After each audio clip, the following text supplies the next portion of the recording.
انت عسكري سابق واسير سابق عن جبهه ديال البوليساريو. تعذبنا وتحملنا ما لا تحمله الجبال في الأسر عند المرتزقة. كرفصونا، مرمدونا، عذبونا، حرقونا، قتلوا فينا أسرى على خاطر كانوا يخطبوا علينا بالبق يقولوا لنا المغرب ما تحلموش به.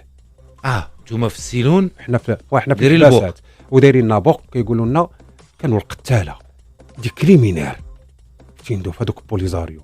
والله العظيم دي كريمينير عينيهم حمر بالدم، وبنادم الاسير كيقتلوه كانه قتل شي حشره ولا هذا، بمعنى ما كاينش اللي يحاسبوا. كاين الاسير اللي خرجوه من وسطنا من الصف وكبوا عليه ليسونس وشعلوا فيه النار. ما كاينش شي حاجه يقدروا يديروها بوليزاريو بلا اوامر ديال الجزائريين. تبليسيت بثلاثه ديال الرصاصات ديال العدو ديال كلاشنيكوف اللي الان كنهضر معكم في الاستوديو وهما في الجسم ديالي. شيء غريب يعيش معي في جسدي، وهادو كلهم دخلوا للحم ديالي وما خرجوش.